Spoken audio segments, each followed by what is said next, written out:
I'm going to tell you something about my life. My name is Martin Luther King, Jr.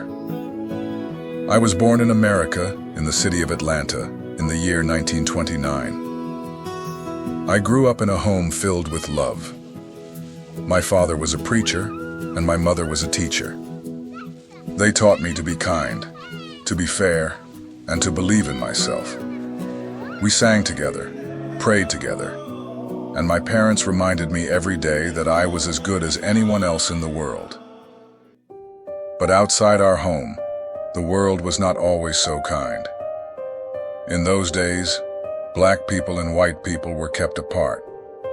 We went to different schools. We drank from different water fountains. We even had to sit in different seats on the bus.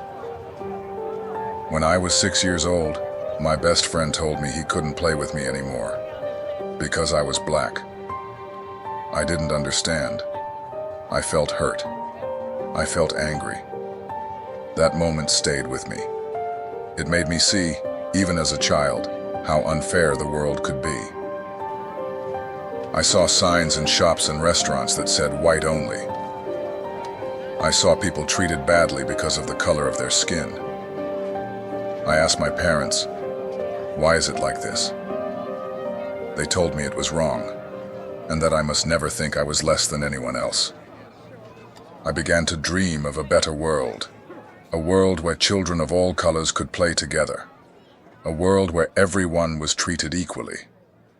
I didn't know how yet, but I wanted to help make that world real. I worked hard at school. I learned to speak clearly and confidently. I wanted to use my voice to make a difference. When I grew older, I became a pastor, like my father. I spoke to my church about justice, peace, and love. Then one day, I heard about a woman named Rosa Parks. She had refused to give up her seat on a bus to a white man. She was arrested. That wasn't fair. So I joined others to lead a bus boycott. We walked everywhere instead of riding buses. People said we would give up after a week, but we didn't. We walked for over a year. At last, the law was changed. The buses were no longer divided. That victory showed me that peaceful protest could change things. So we kept marching for fairness. We marched in the streets. We sang songs. We gave speeches. Some people tried to stop us. They shouted at us. They hurt us, but we did not fight back. We chose peace, because hate cannot drive out hate. Only love can do that. In 1963, I stood in front of a crowd of more than 200,000 people in Washington, D.C. The air was hot, and the crowd was buzzing with hope. I began to speak, and then I said words that would echo around the world.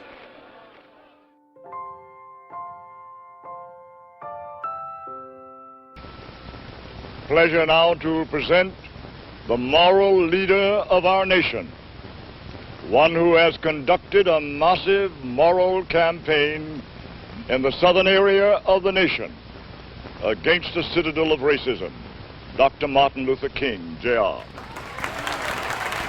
Thank you, Mr. Randolph.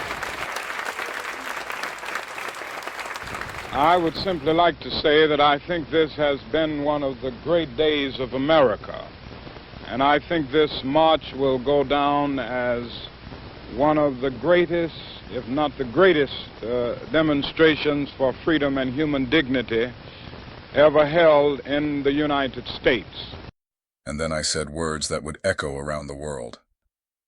I have a dream that one day children will not be judged by the color of their skin, but by the content of their character. That one day black children and white children will join hands as friends. I meant every word.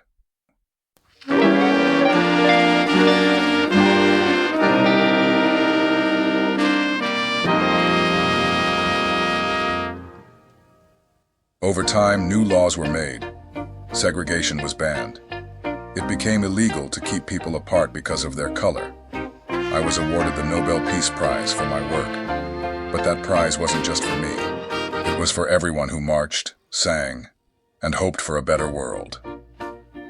I knew speaking out was dangerous, but I could not stop. I believed that standing up for what is right is worth the risk. In 1968, my life was cut short, but my dream did not end. It lives on, in every act of kindness, in every step towards fairness, in every voice that speaks for what is right. And that is why I am telling you about my life, because I want you to remember that your voice matters.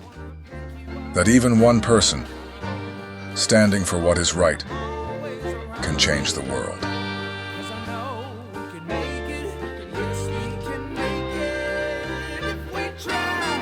Keep on trying.